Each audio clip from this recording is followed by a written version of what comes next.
the young men to pieces, and they shall not pity the fruit of the womb. Their eye shall not spare children. And Babylon, the glory of the kingdom, the beauty of the Chaldees' excellency, shall be as when God overthrew Sodom and Gomorrah.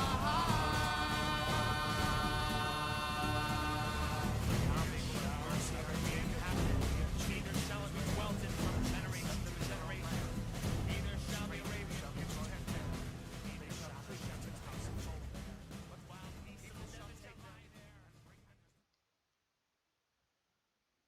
there. Hello, good morning. Welcome to Line by Line Bible Studies. We're continuing today in the book of Daniel, the prophet Daniel, Daniel the Wise. And let's begin by reading. Remember last time Nebuchadnezzar had that dream. I had nothing further to say. I thought about it. There's definitely more that could be said, but we're not going to say more today. Nebuchadnezzar, the king, made an image of gold, whose height was 80 cubits, and the breadth thereof 6 cubits. He set it up in the plain of Dura, in the province of Babylon. Then Nebuchadnezzar the king sent to gather together the princes, the governors, and the captains, the judges, the treasurers, the counselors, the sheriffs, and all the rulers of the provinces, to come to the dedication of the image which Nebuchadnezzar the king had set up.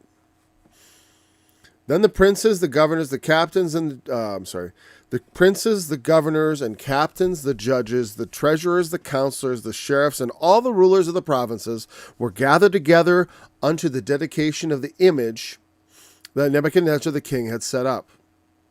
And they stood before the image that Nebuchadnezzar had set up. Then an herald cried aloud, "To you it is commanded, O people, nations, and languages, that at what time ye hear the sound of the cornet, flute, harp, sackbut, psaltery, dulcimer, and all kinds of music, ye fall down and worship the golden image that Nebuchadnezzar the king hath set up. And whoso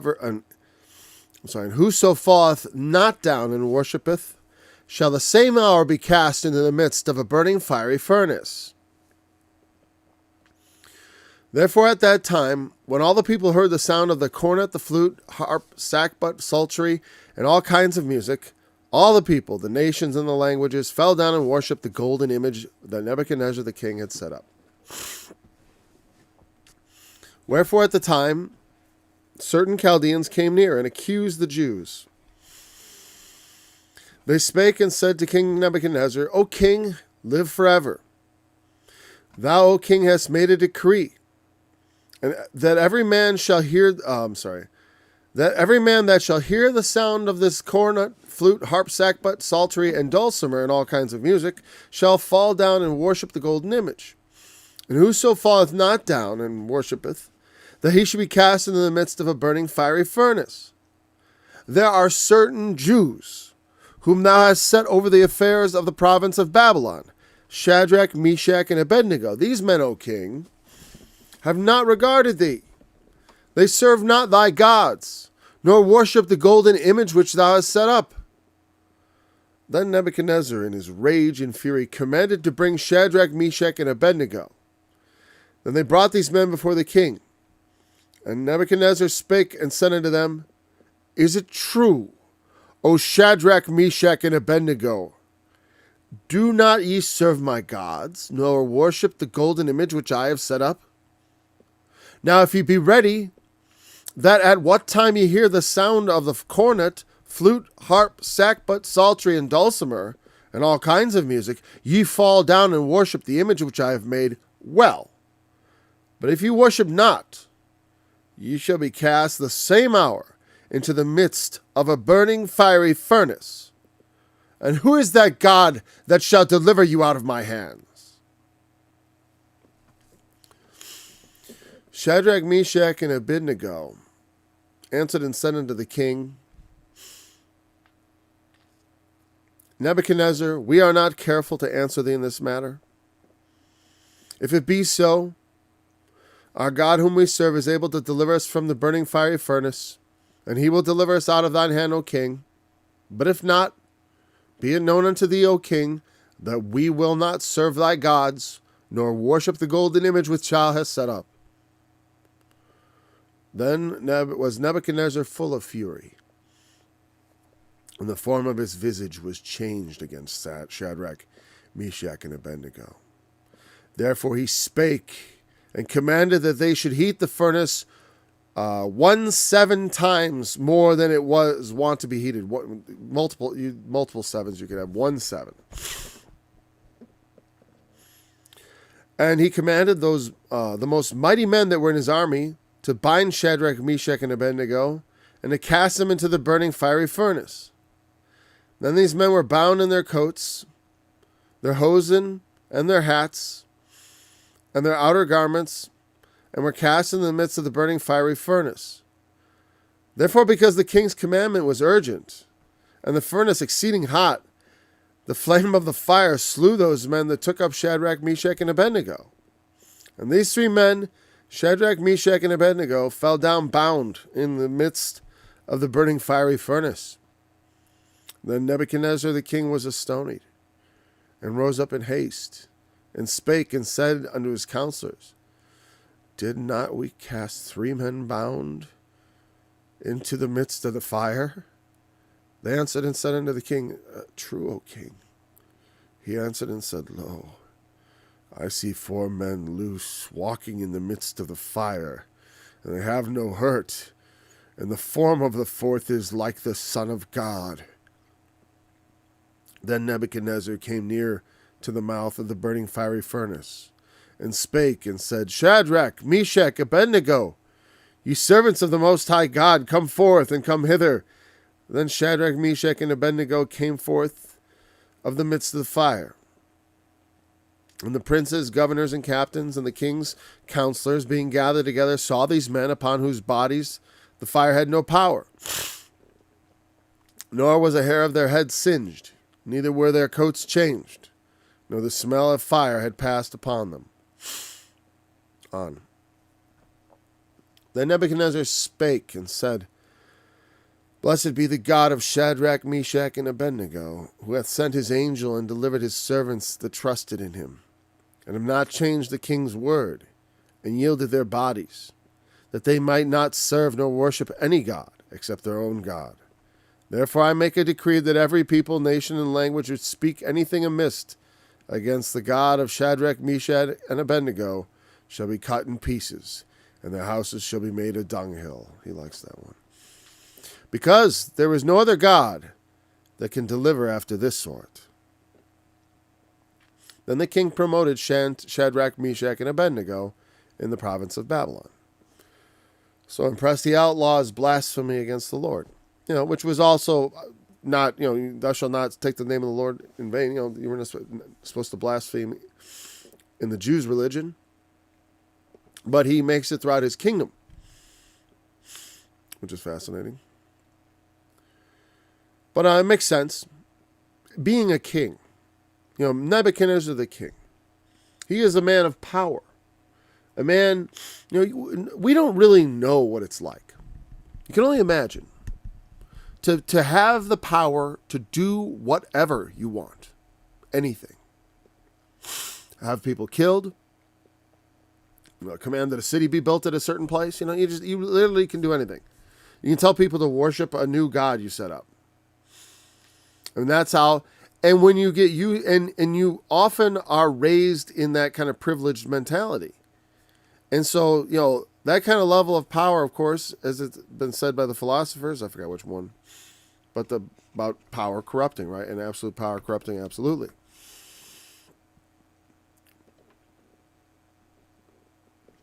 But I think actually when he said that, though, he meant that the power corrupts the people, too. Meaning, like, when Nebuchadnezzar threatens everybody, I'll kill you if you don't do what I say, that power corrupts every person who obeys him. That I think that was actually the mean. It means the other thing, too, but there's deep... not that nobody gets to just say what things mean, okay? There's often more than a little meaning in a lot of things. So, but there's that alternate perspective on it, that the power corrupts you as far as you're willing to compromise, potentially. We've all corrupted before power. I have, even when it was just peer pressure. The power of peers to, people's opinions. That was more when I was in my youth. I'm glad that's not, I'm glad it's not a particular problem, but it's not a particular struggle either. Like I said, until you've been in someone else's shoes. Like I said, I don't envy the wealthy. They have challenges and stuff that bar them from God's kingdom more surely than I am. You know what I mean? Though through Christ, we all are, for all of us, it's impossible. We never get there. It's only through Christ that we have any hope. And we have complete hope and assurance in Christ, of course. But, it's not like I was getting in otherwise. The impossible becomes possible with God. So, you got to think that this image of gold, it's 70 cubits. That's 60. A cubit is about the length between your fingertip and your elbow. And I forgot how much that is in feet and inches. Looks like about 2 feet to me.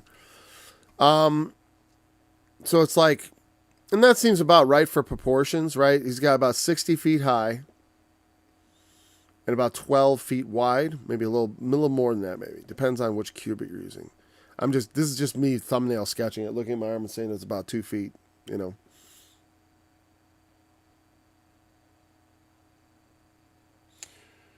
4. No, that can't be right. Well, whatever. It's got to be less than 2 feet. Fingertip to elbow, that's 2 feet. At least on my arm. Because I was imagining, I know from fingertip to fingertip, I'm as tall as I am, wide from fingertip. It's my height. And I was trying to do the math, and I was like, I don't know if I have enough room for all those feet. Somewhere past my elbow, but let's just say about 12. All right, because we can use our imagination. So we have said about, not 60, 120 feet. Sorry, 120 feet by 12. It's like a 10-to-1 ratio. So that's probably right. I don't know, 10-to-1 ratio on a statue. It'd be rather thin, I think. And they often portray it as being the same design of the man with his arms folded. This is all just conjecture, right? If you ever look up Daniel's and Nebuchadnezzar's dream, there are lots of artists' conceptions of what the first statue looked like. And perhaps after having the dream and having it explained to him, that inspires him to make this great statue. And he makes it all of gold. I don't wonder if it doesn't look suspiciously like him. You know what I mean?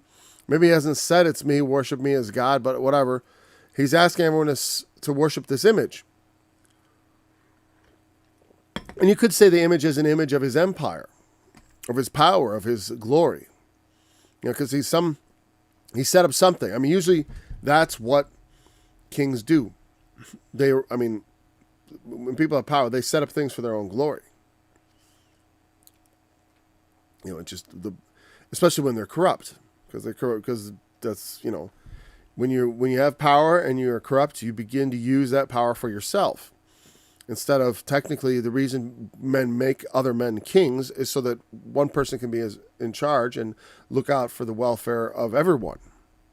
That's the primary reason people become kings initially, when men will appoint a man as head. Among their group. But what happens usually, I think in a lot of that, the king and his merry men, those become his lords, and then the underlings down there and down the line, they look after the needs of those closest to them best often. And that's how it is. And that's how it is in politics today.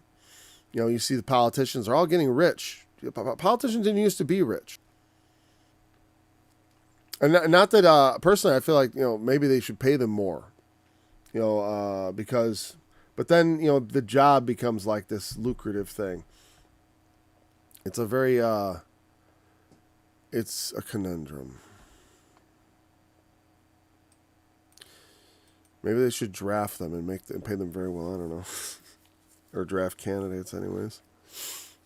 So he gathers the princes to come to the dedication of that image.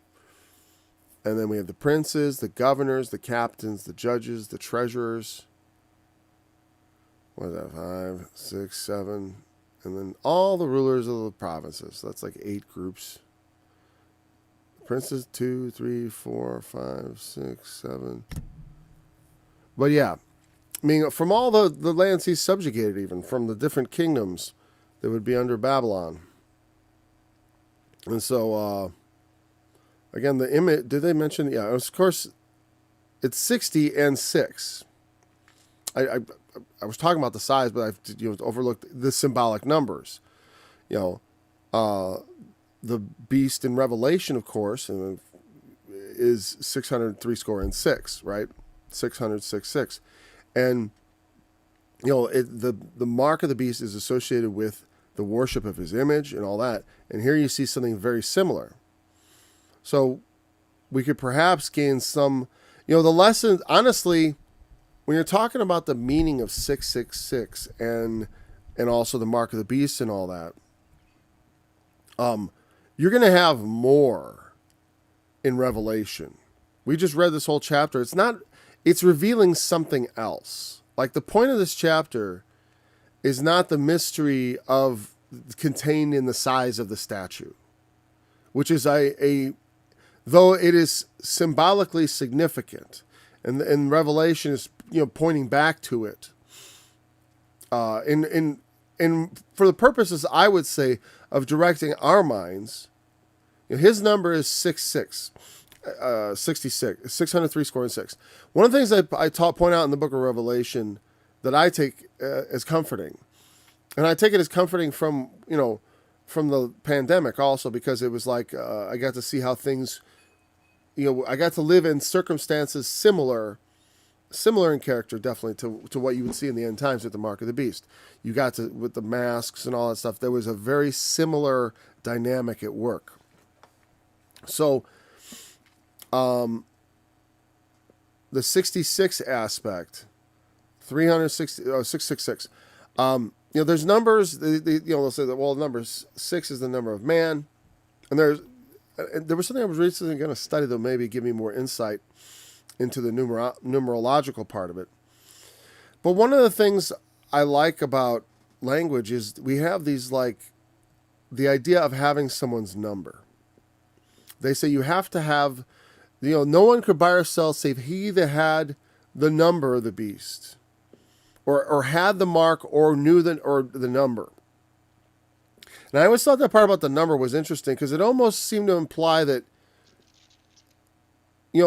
by understanding the number of the beast, you could sort of get around the restrictions. By understanding the nature of the beast. Let him that hath wisdom, or let him that hath understanding, count the number of the beast. Right? For is the number of a man. I'm trying to get it on the right screen, sorry. Right there. Here is wisdom, let him that hath understanding count the number of the beast.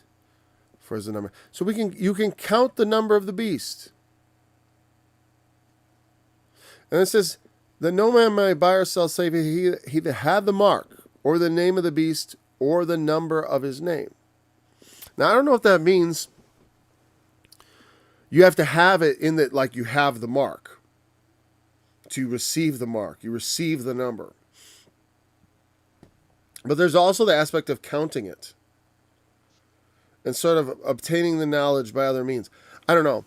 But I do think that when it comes to the mark of the beast and all that, and I've said this before, you got to think of it in terms of official policy. You're not allowed to buy or sell without the mark of the beast. Doesn't mean you can't go ahead and try, and that people won't deal with you on a black market basis.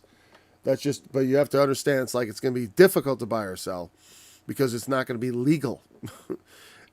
And just like this, it was not legal not to worship the image that Nebuchadnezzar had set up. That's the law. They framed the law against you, to basically to kill you. because they set up their gods and say, you got to do what we say. Now, in the case of the end times, there's going to be an image. Now, an image is a thing that is like it could be more than just a statue. You know what I mean? I've often thought this because I extrapolate into deeper symbolic realms where an image is like a likeness, which it is, meaning you sort of recreate something. It's like, well, what is that image like? If it's of the beast,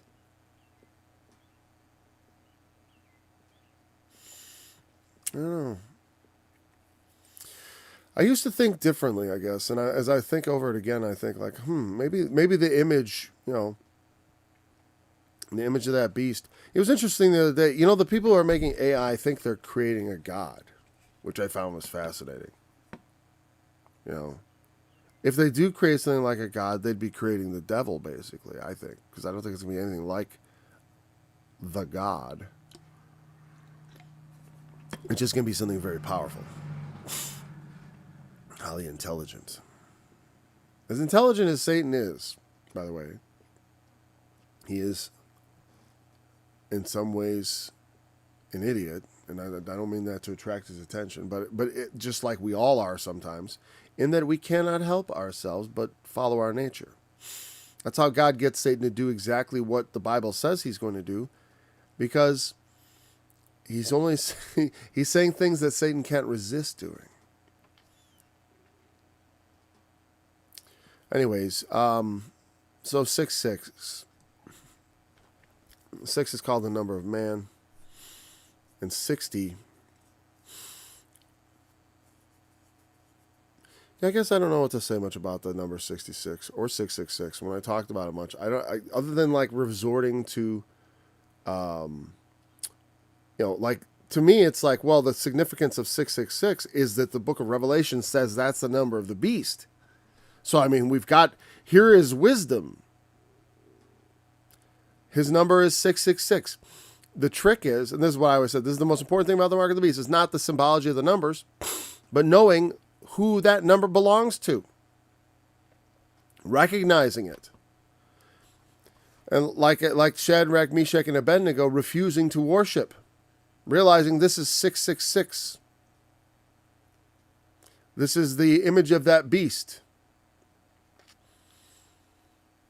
Yeah, I don't know exactly what form the end is going to take, because the symbols, because we live the world is always changing. To some people, they said, well, the book of Revelation, that looked like Nero and all that stuff. I mean, when I read it, I don't see that much at all. But if you were living at that time, I can understand how you would feel that way. Just like during the pandemic, I mean, people asked me, is this the end times? I was like, I don't think so, not yet exactly, but this could be the start, or I'm sort of thinking they're going to be. I do have this expectation of, I'm really interested in the next several years what's going to happen, because it will be 2,000 years since the Lord ascended into heaven. Sometime in the next 5, 6, 7, 8 years. So, and sometimes in the next 7 to 10 years is that will all pass, or it won't. I don't know. I have no specific knowledge, but I do find it to be an exciting time to be alive. So then they have the aspect of this music. There are 6 instruments. And again, they say the number 6 is associated with man. But man in his weakness. Man in his frailty. It represents like man just so. In the human condition even. The sinfulness of man. And when the number 6 comes up in Scripture, it's usually something along those lines. And it's associated with things like this, the mark of the beast. And so you have 6 instruments.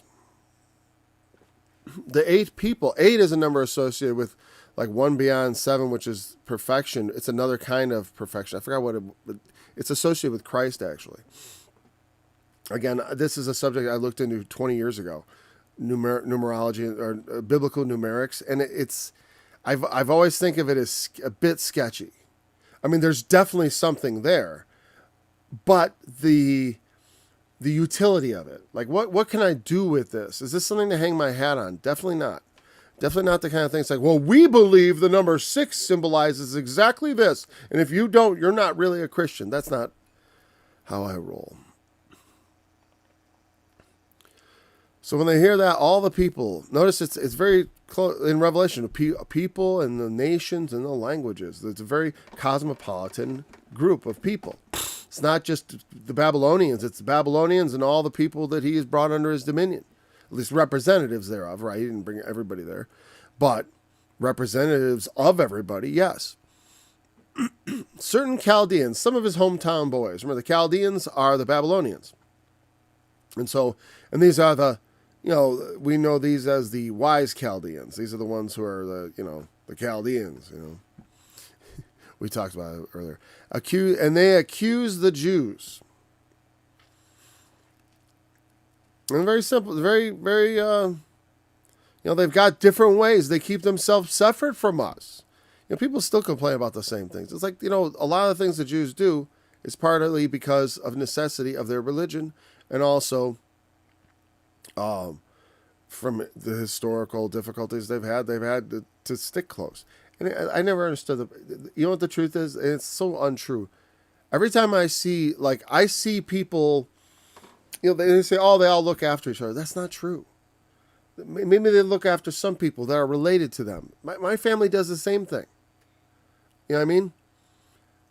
Like, all Jews don't look after all Jews. And also, sometimes they help other people, too. I remember my dad went into the scrap metal business. It was a Jew who was going to retire who taught him all about scrap metal business.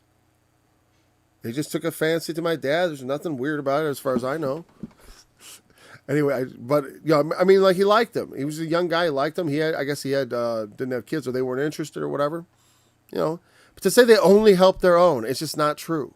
I know it's not true. And that's why, I've always been very reluctant to be hostile. Even when I was in the Shepherd's Chapel, I always thought of Keenites as distinct from the Jews. And most people who actually watch Shepherd's Chapel also think that. They don't really think like Arnold Murray used to teach, and like I demonstrated, that he thought just about every Jew, that if you saw a Jew, you were basically looking at a son of the devil, according to him. And I think that is just such a dangerous way to walk around. When you consider that that the Bible says, you better be pretty sure about that. They're just, especially when you say, well, look how they act. You mean like in the Bible, like Jacob, like Daniel, like Shadrach. What is it about them? Yeah, they're always getting at the head of everything. It's kind of historical truth, isn't it? Maybe that should give you pause and wonder, hey, look at. We have lots of Jews, right?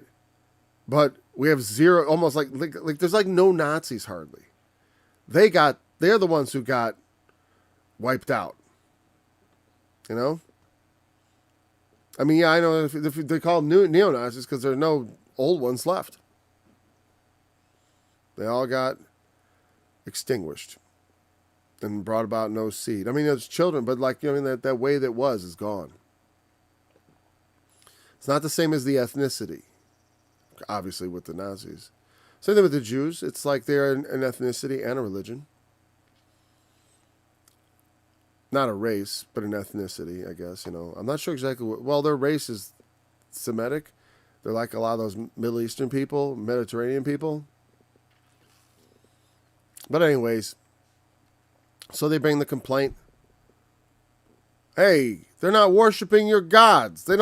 That image you set up, these 3 men, I don't know why Daniel isn't involved in this one. Maybe he's off on a mission or something for the king of Babylon, or maybe he's so close to the king of Babylon that I don't know why he doesn't come into the story. It's always bugged me a little, and I don't mind saying so. But anyways, whatever. He's not around. He's maybe, king sent him off to a distant land as an emissary, and it doesn't say. They didn't point a finger at Daniel. Maybe it was just too close to the events that Daniel was immune. Nebuchadnezzar is still the king.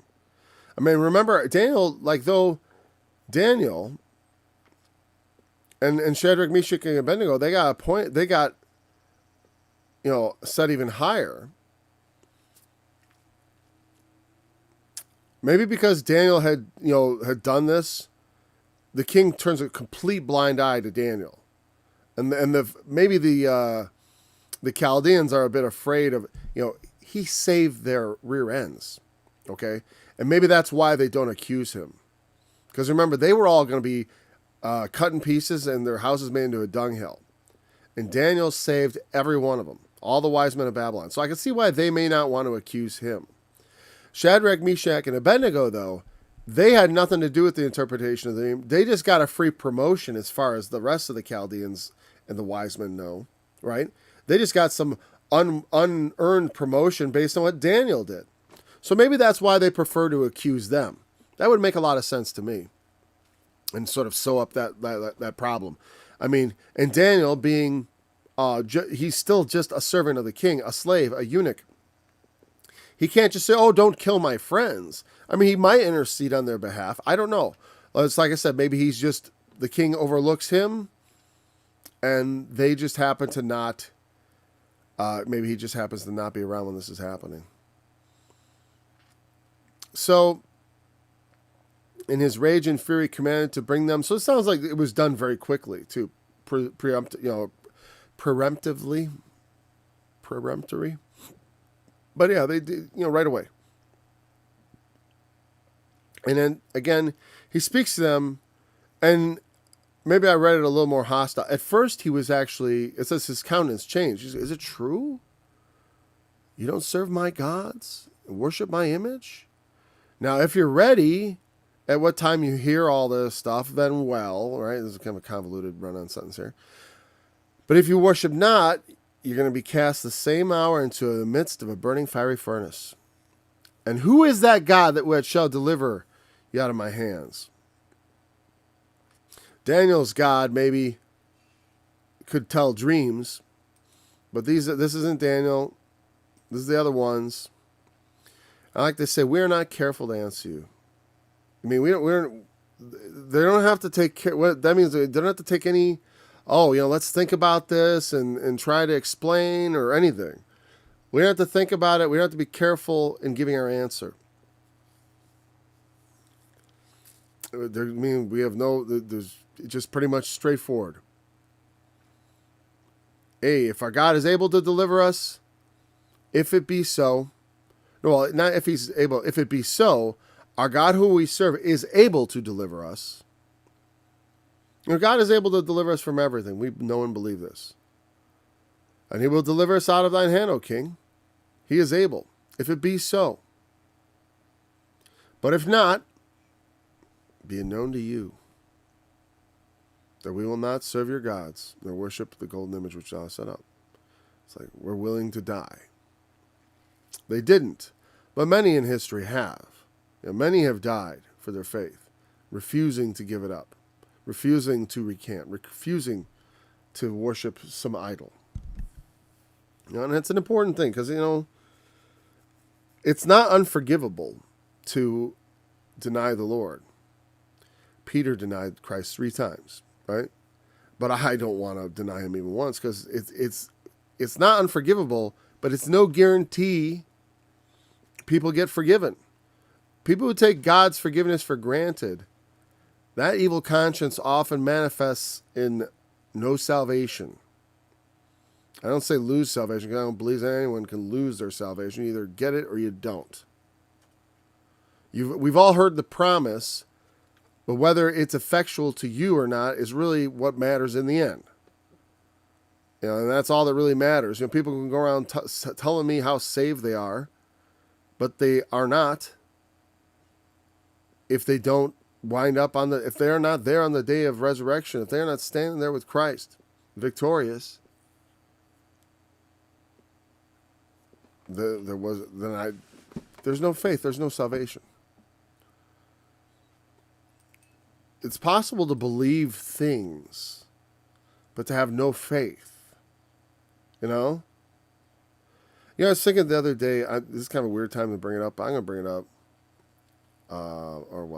Because of the, because to me, they're so faithful to God. And I'm going to put it in the context of being faithful to our Lord. And I think about when I interpret things. Like, I do think, like, I believe this story because because of I don't know. So, but like, I'll look at things like Job and say like, well, that could be, but it does say that, it could be like a parable. It doesn't have to be, it's still not less true. And it's like when Jesus tells a parable, can you imagine yourself sitting there and he's telling you a parable and you say to him, well, where did that happen? In what city specifically? And what are the names of the people? We want to go see who that happened to. And then he says, well, it's just a story. I just made it up. There's no city. It's just, it's like a city. You're a liar. You're a liar. Some people act like that's what it would be. It's like, no, there was a certain king and, and he went and he did this and then that. And it's like I'm illustrating a point. You're a liar. It's disrespectful to the author to not try to understand what they were saying and how they were saying it. When Jesus says things in parables, it's good for you to know. It's okay because it helps you with the interpreting.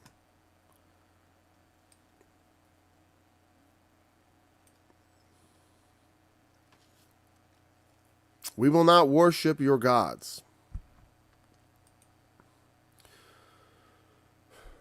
And to me, part of worshiping God is being faithful to learn who He is, and that means whatever. That means I want to see. There's no place where the light should not shine.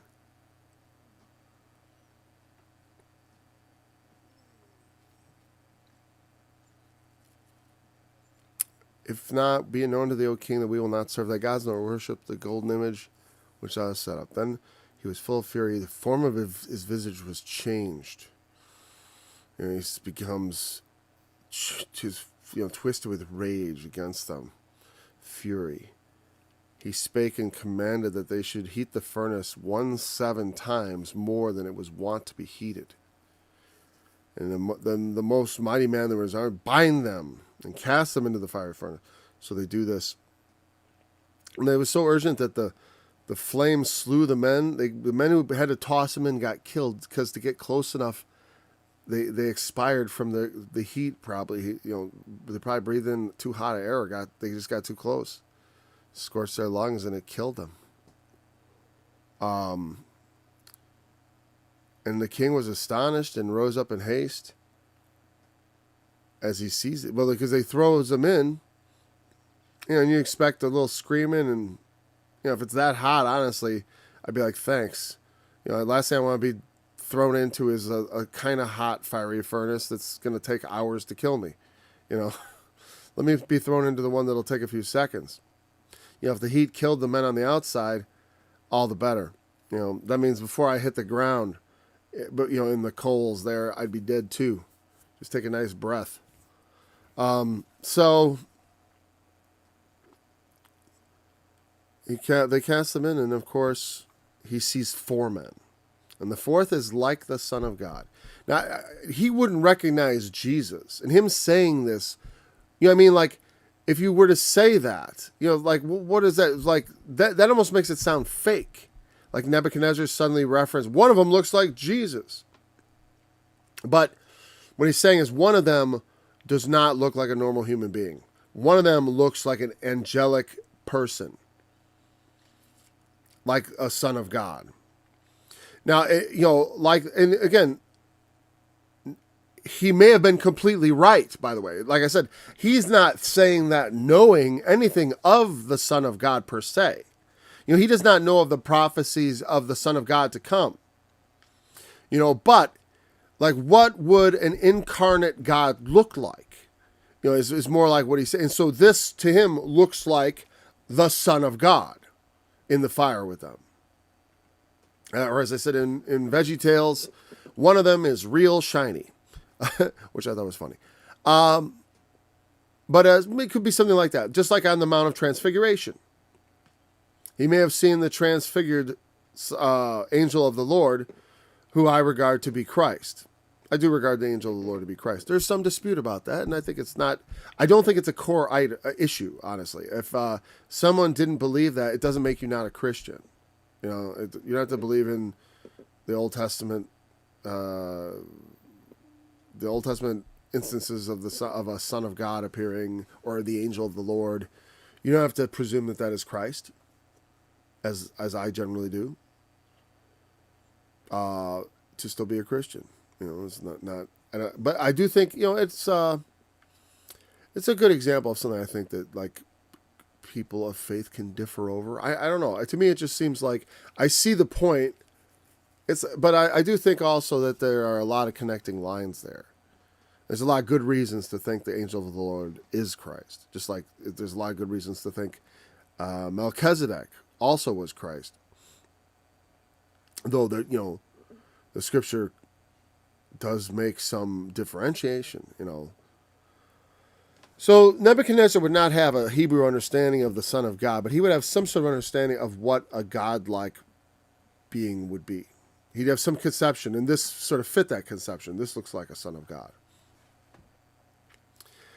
He came near to the mouth of the burning fiery furnace. Hopefully it's not as hot, or maybe it's just, you know, as close as he dares.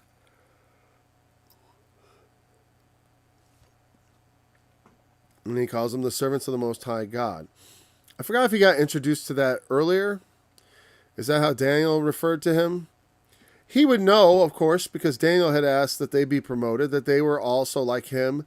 They served this God of the Jews. I said he doesn't bother with Daniel, but he have not earned his respect yet.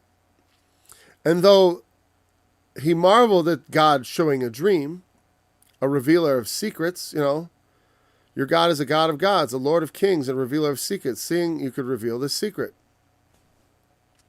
Right? Revealing secrets and dreams is one thing, but stopping the power of a king, can your God do that?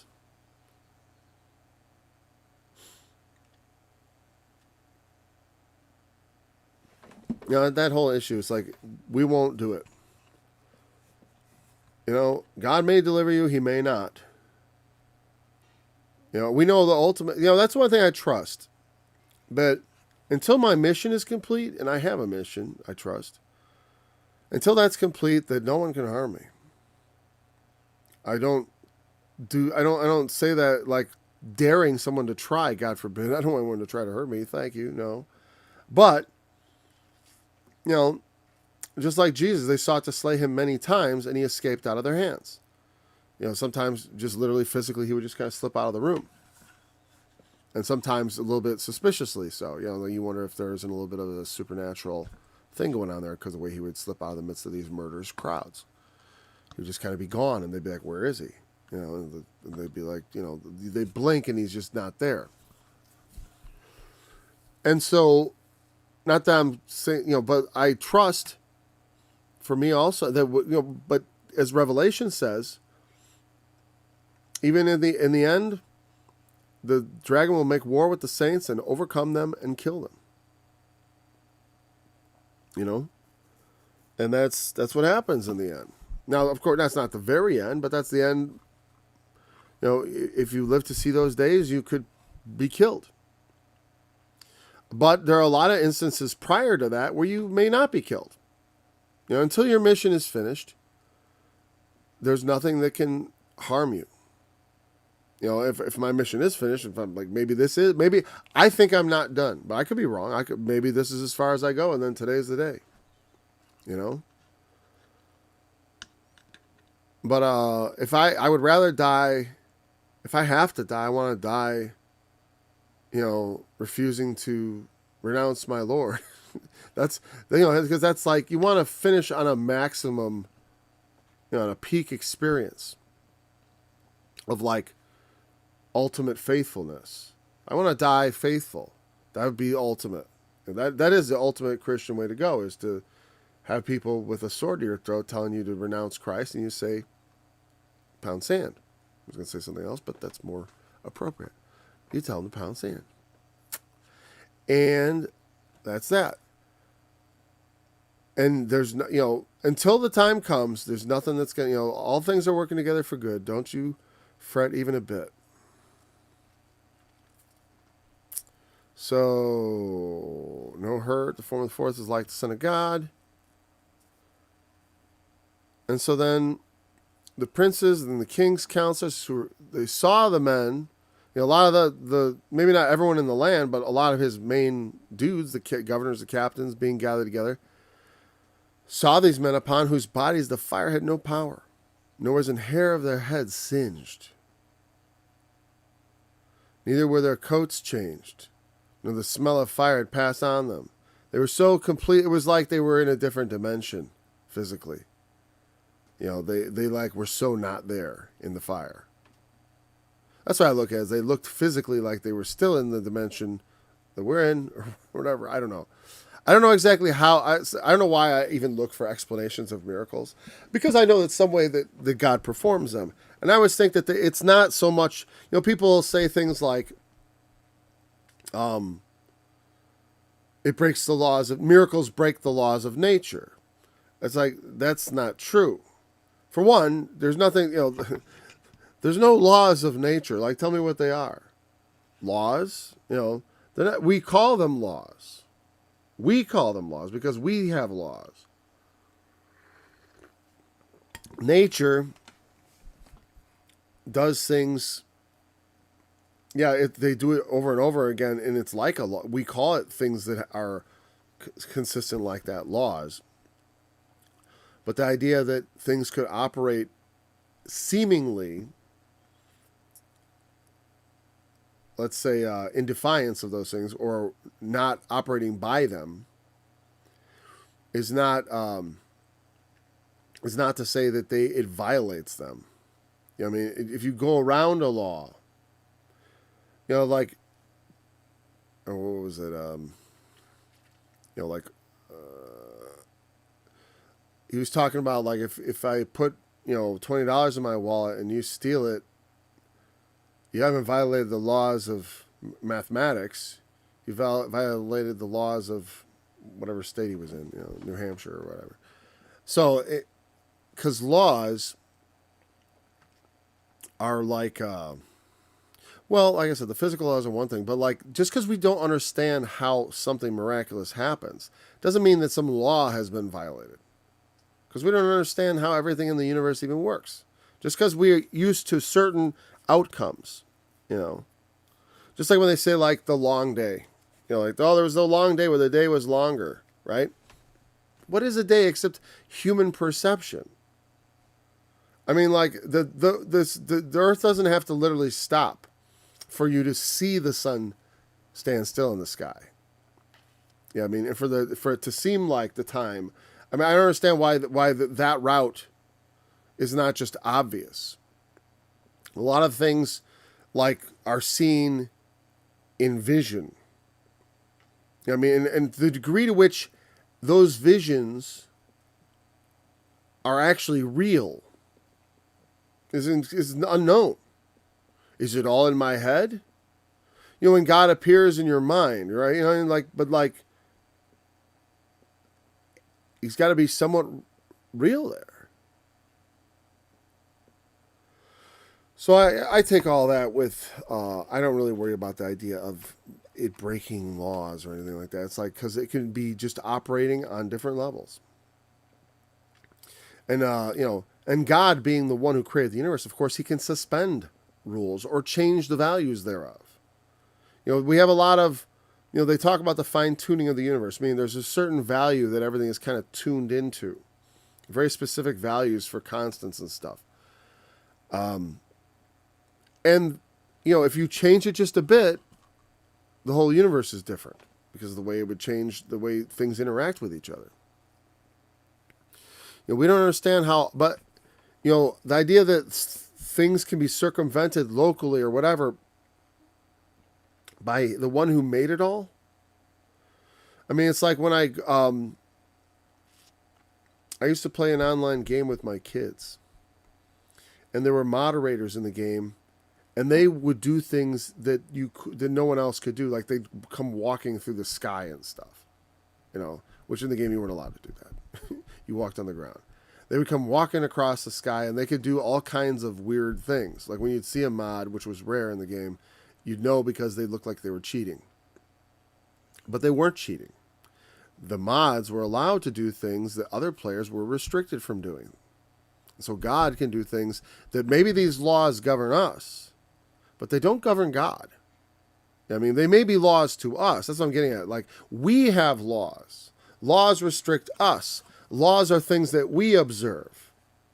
One of the foundations of science is that all observers share the same, observe the same objective universe. And I'm like, well, I don't think so. I don't think that that's necessarily so. I don't think the universe is objectively the same. Yeah, maybe every human observer is looking at the same objective universe, unless their brain is scrambled, or maybe tweaked. I don't, because sometimes we say scrambled. You could have a brain that's damaged that sees weird things, or maybe your brain is just different, and you see things different. We don't all see things the same.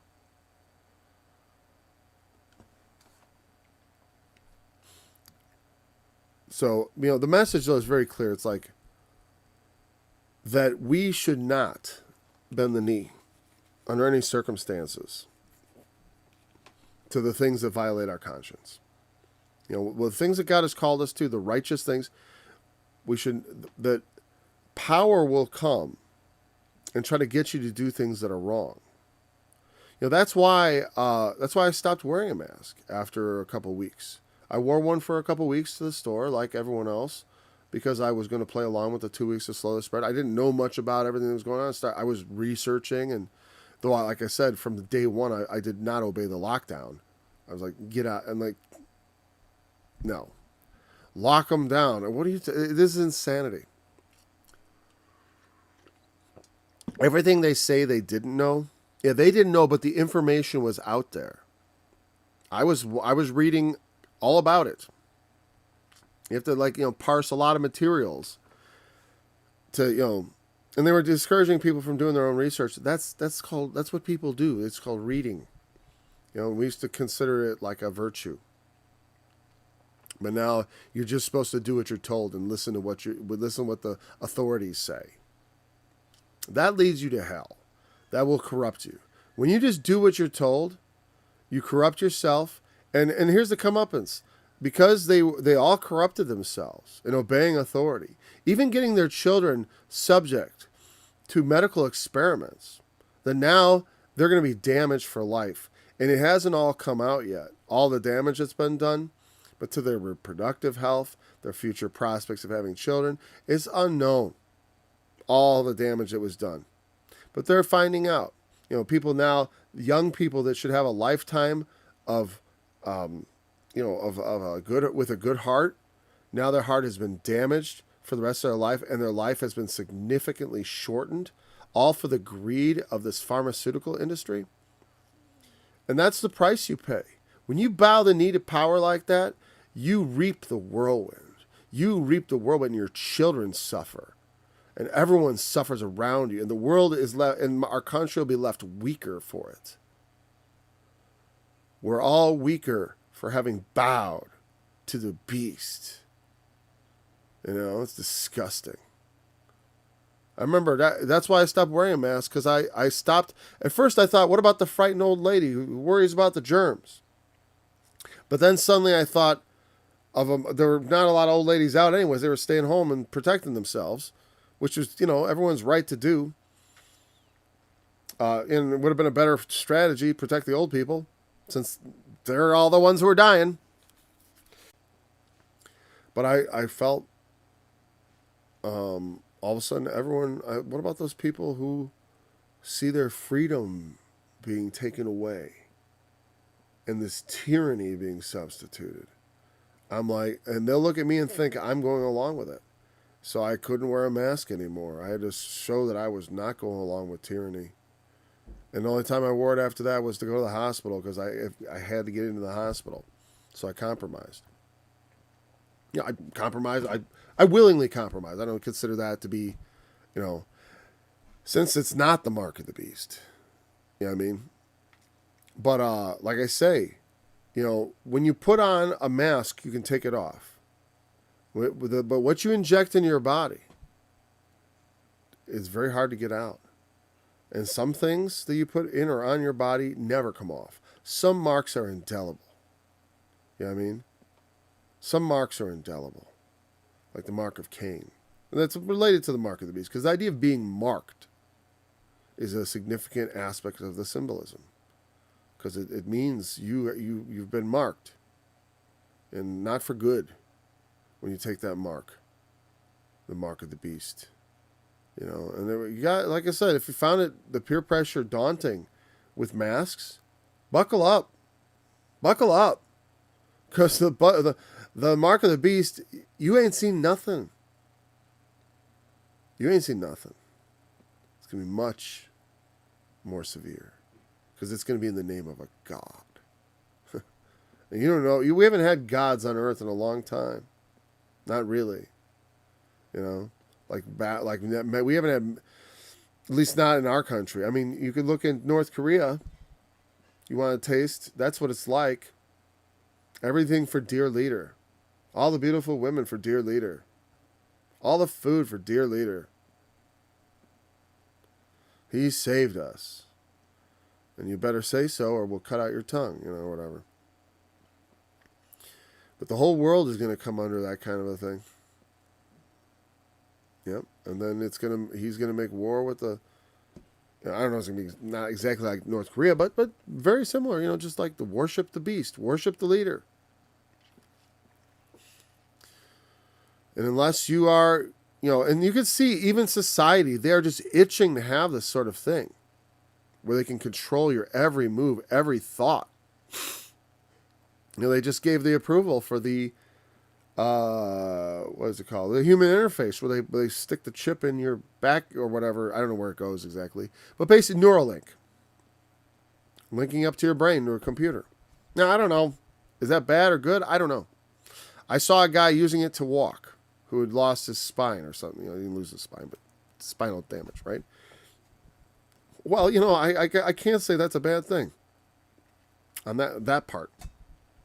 I don't think that's the mark of the beast per se. Like Neuralink, I don't think so. But if ever it became mandatory, because again, it's all about like he causes all to receive this, and that you can't buy or sell unless you have it. That's why I said the masks and the vaccine were getting close to that, because the vaccine it was like if you went to town and you couldn't buy food unless you had a vaccine card. You know what I mean? It's not like that. That would be the ultimate. Didn't get that far.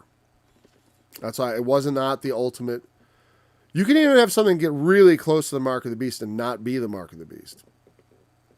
But they certainly, because like I said, man definitely wants to create these things, and it's going to prepare people to receive the mark of the beast, no doubt, if these things aren't going to manifest as the mark of the beast. I've never been a big fan of the whole microchips are the mark of the beast type thing. Though, a lot of this, identity stuff, like I said, I mean, in your forehead or in your hand. I mean, it's like, can I have my mark of the beast? It's like, that's what they wanted. They wanted like, just show us your barcode of your vaccination status. They would put it on their phone, like in Canada. And yeah, I forgot what for. I don't think it was to open a bank account, but that would be about good enough to be like a mark of the beast. Like I said, it's like it may not even be the mark of the beast, and it could be almost the same. And here's the thing. That a lot of these garbage preachers, I'll call them, because that's what I think of them. Like the guys who are saying the masks and vaccine are not the mark of the beast. Inasmuch as they are similar, they are similarly evil. I mean, something does not have to be the mark of the beast. If it's a little bit, if it walks like a beast and talks like a beast, it's kind of a little beast unto itself. Meaning it's not the beast, but it's a beast. It's not the mark, it's a mark. And is an evil thing. The human beings should not want in society. We should not want to mark people. Everyone gets their mark, everyone gets their identity, and the machines track everyone. And, oh, you did something, we don't like. You said something online that we don't, you contradicted the medical authorities. You contradicted the military authorities. You contradicted the authorities. Well, my whole life I've spent contradicting authorities, contradicting religious authorities especially. So I've always been independent and on my own. Because I've tried to be part of a church. Eventually I just ruin it. I don't even like going because I feel like what? So I can just go ruin another church? Not that I ruin it, but I know what's going to happen. I wasn't made for hugs. I was made for hammers. Therefore, I make a decree that every nation, people, and language speak anything amiss against God. He forbids blasphemy against their God, because no other God can deliver after this sort. Thrown into the midst of the fire, untouched, unsinged, didn't even smell like smoke. They weren't in there, for all intents and purposes. Now they saw them tossed in. Again, it's mostly. It doesn't matter if. Well, they didn't really, let's say God literally, they just threw them into another dimension in which they could be seen in our dimension, but were not physically in the fire. Or God protected them with a force field or whatever. Again, there's all kinds of ways you could explain it with, and again, there are going to be things that circumvent what we call laws. It's called circumvention of laws, because it's, again, just because we can't avoid the inevitability of gravity doesn't mean God can't, And it doesn't even mean that there couldn't, God could do it by the powers that he innately possesses himself, or by technologies that we don't understand. It could be a mundane thing, because everything God does isn't all, when people say it's a miracle, most of that means we don't understand it. We marvel at it. We don't have an explanation. It seems to be something that's impossible. Again, a lot of things, we often we'll write things down as miracles that are actually just, good outcomes. That they were always possible, but maybe just a long shot. But that's not really what we're talking about. We're talking about things that are beyond the human realm of possibility. And that's why he forbids blasphemy. No one should speak evil. That's literally what blaspheme in Greek means, to speak evil of their God. They will be cut in pieces and their houses will be. He must just love doing that, or he likes to threaten it. That's his favorite threat. They will be cut into pieces and their houses shall be made into a dunghill. It's interesting that afterwards, I just think it's funny that he's like, it's not just that I'm going to cut you in pieces. I'm going to do something to your house. And I think that house doesn't just refer to their physical dwelling. It probably means their family. You know what I mean? He probably means, I'm going to ruin your family. So that's like double, it's like, not only are you dead, but as you die, know that I'm going to make things hard for your family that you leave behind also. That's real cruel. Man is cruel, aren't they? Ugh, so mean. I'm going to kill you and make life hard for your family. How about that? Gee. Yeah, I know you have a wife and kids. I'm going to make sure they hurt. That's terrible. Oh, that's terrible. Okay, so we'll go on to chapter 4 tomorrow. Thanks for joining me. Look forward to being back again tomorrow, Lord willing. And hopefully at the time is, you got to look at the time as a generality. All right, thank you for joining me. Until tomorrow.